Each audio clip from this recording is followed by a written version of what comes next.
হচ্ছিলাম, আমি মধ্যবিত্ত ফ্যামিলির সন্তান। ভাইরাল হওয়ার পরেও তো আমি চাইলে কোটি কোটি টাকা ইনকাম করতে পারতাম, তো কি হতো? সেই তো আমি ওই যে কি অস্ট্রেলিয়া থেকে গড়াই না কাটায় তারপর খেতাম নাকি? বাংলাদেশে গড়িয়ে তো খাবো। কি হবে? আমি সপ্তাহে একদিন বেলালের ভর্তা, 3 দিন মাছ দিয়ে খেলে, 2 দিন মাংস খেলে কি হবে? কি হবে? প্রত্যেকদিন মাংস খেলে কি হবে আর একদিন খেলে কি হবে? কি হবে আমি বলি, প্রত্যেকদিন খেলে প্রেশার হবে আর একদিন খেলে প্রেশার হবে না। অনেক সুবিধা, গরিব থাকার অনেক সুবিধা দুনিয়াতে। এত দুর্নীতি কেন করতে হয়? মানুষ বুঝে না যে সে মৃত্যুর পর যা কিছু রেখে যায় এটা তার রিজিক না। সে যা খায়, সে যা ভক্ষণ করে দুনিয়াতে, সে যা গ্রহণ করে, সে যা কিছু এই দুনিয়াতে থাকাকালীন সময়ে নিজের শরীরে দেয়, এটাই তার রিজিক। আপনি সিদ্ধান্ত নেন, বাংলাদেশের প্রত্যেকটা মানুষ সিদ্ধান্ত নেন আপনি হারাম খাবেন না হালাল খাবেন। যদি হালাল খাওয়ার সিদ্ধান্ত নেন আপনার দিয়ে দুর্নীতি হবে না, আপনি আপনারটা খেয়ে মরে যাবেন, সন্তানকে সন্তানেরটা করতে দিন। ওকে ওর আল্লাহ ওর দুনিয়াতে ওর জন্যই পাঠাইছে, আপনার জন্য না। আপনি এত কেন সন্তান নিয়ে ভাবতেছেন? আপনি কিভাবে বিশ্বাস করতেছেন যে এই সন্তান আপনার আখিরাতে শাফায়াতের কারণ হবে, জান্নাতের কারণ হবে? এই সন্তানের জন্য আপনি এত হারাম হারাম জিনিস রেখে যাচ্ছেন। এই সন্তানটা হারাম খেয়ে মানুষ হচ্ছে, ও তো মানুষও হবে না, ও বড় হয়ে ছাত্রলীগের ছাত্র দলে পড়াবে হবে। এটাই হয় বাংলাদেশে। এখন আর মা বাবা হচ্ছে কি সকালে উঠে বাচ্চা কাচ্চাকে যে আয়াত পড়ে না, বক্তব্য পাঠাই দেয়, ওই যে উনারা 4 নম্বর মাখরাজ 7 নম্বর মাখরাজ পড়ে বাচ্চা কাচ্চারা ঘরে পাঠাই দেয়। আপনার সন্তানকে আপনি মানুষ করুন, তাকে আপনি মেয়েদেরকে, ওই যে একটা রাজপুত্র এসেছিল সে রাজকন্যাকে উড়িয়ে নিয়ে চলে গেল, এটা শুনেন না। আর ছেলেদেরকে শুনেন না যে এক দেশে এক রাজা ছিল, তার অনেক সম্পদ ছিল, এগুলো শুনেন না।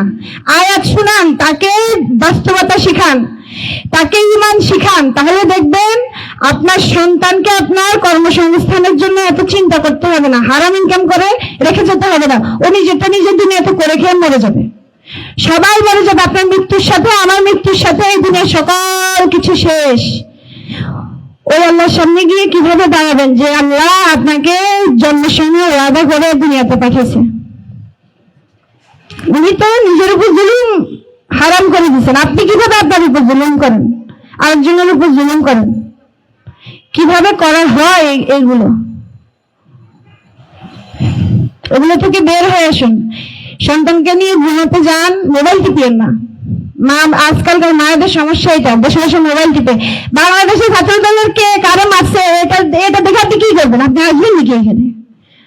কি হবে? কি করবেন আপনি? সম্পর্ক দিচ্ছে কি লাই, কি হবে? এগুলো বলে কি হবে? কিন্তু আপনি যদি আপনার সন্তানকে প্রত্যেকদিন রাতে শোয়ার সময় শোনান, ফাইন্নামাল উসরি ইউসরা, ইন্নামাল উসরি ইউসরা, সে শিখবে, সে ধৈর্য শিখবে, সে জীবন শিখবে, সে দৃঢ়তা শিখবে, সে বিশ্বস্ততা শিখবে, সে ঈমান শিখবে, সে রিজিক সম্পর্কে জ্ঞান শিখবে, সে সৎ শিখবে, সে সবকিছু শিখবে, সে দুনিয়া শিখে যাবে এখান থেকে। আপনি বলবেন শান্তা বাচ্চা দেখবে অন্য কিছু। আজকাল মেরে ফেলে না সন্তান, মাকে 40টা কোপ মারে, মেরে ফেলে। কেন মেরে ফেলে? আপনি আপনার সন্তানকে মানুষ করতে পারেন নাই, মানুষ করতে পারেন নাই। আপনার সময় পাইলে কিসের এত অলসতা, শুয়ে যান আর মোবাইল টিপেন। আমিও টিপি, কিন্তু সন্তানের আগে না, আমি তাকে সময় দেই। ওকে ওর মতো করে দুনিয়াতে রেখে যাওয়া আমার উপর দায়িত্ব। আল্লাহ এই কর্তব্যটা আমাকে দিয়ে দুনিয়াতে পাঠিয়েছে। আজ থেকে যদি আপনারা সবাই ওয়াদা করতে পারেন যে আল্লাহর জন্য নিজের সন্তানকে মানুষ করবেন, আগামী জেনারেশন আর দুর্নীতিগ্রস্ত হবে না। আমি এখানে দাঁড়িয়ে বলে যাচ্ছি, আমাকে মেরে ফেলা হোক, আমি মরে যাই, যা কিছু হোক, আমার এই কথা মনে থাকবে আপনাদের। আজ থেকে যদি সন্তানের দায়িত্ব টিচারকে না দিয়ে, মোবাইলকে না দিয়ে, আরেকজনকে না দিয়ে নিজে নেন, নিজের সন্তানকে নিজে মানুষ করেন আল্লাহর জন্য, আগামী জেনারেশন কখনোই দুর্নীতি করবে না। আর ওই জেনারেশনের যারা আছে দুর্নীতিমুক্ত, এদেরকে খুঁজে খুঁজে বের করে করে যোগ্যতা অনুযায়ী কাজে লাগান। এটা আপনাদের জন্য একটা কি হবে, যে রিলিফের কারণ হবে, স্বাধীনতার কারণ হবে। আমি জানতাম ওই 36 তারিখেই আমি বুঝে গিয়েছি যে বিএনপি এত সহজে হচ্ছে গিয়ে এই বিষয়গুলো থেকে পিছপা হবে না। নয়ন একটা ছেলে আছে না, এত লাফালাফি কেন? স্লোগানের সময় তো লাফাইতে হয় কেন? সেই তো হেলমেটের জায়গায় হেলমেট রয়ে গেছে, মদের জায়গায় মদ রয়ে গেছে, খালি হেলমেটের নিচে মাথা পাল্টাইছে, আর বোতলের উপর ট্যাগ চেঞ্জ হয়েছে, আর কিছুই চেঞ্জ হয়নি।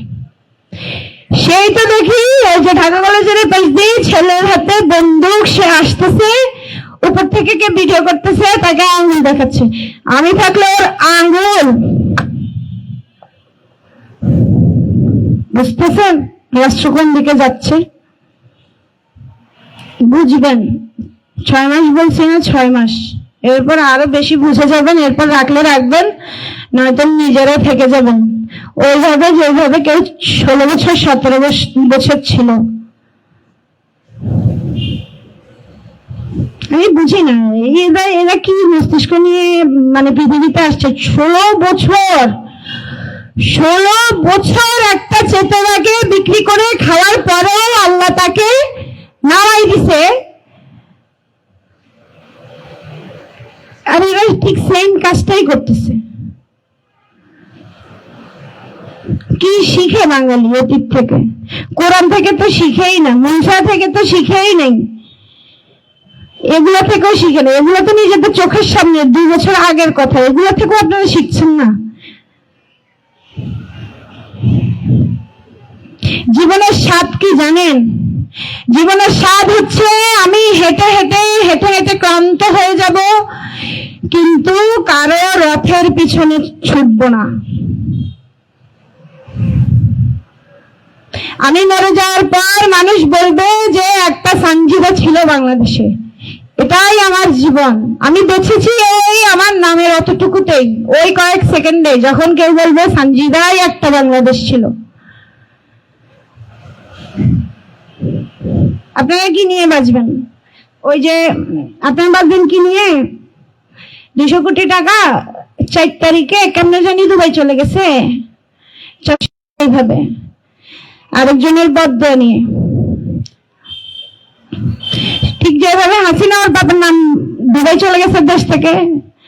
আল্লাহ রহম করুন, এইভাবে জিয়াউর রহমান আর ওনার বেগম জিয়ার মান সম্মান আপনারা ডুবাইয়েন না।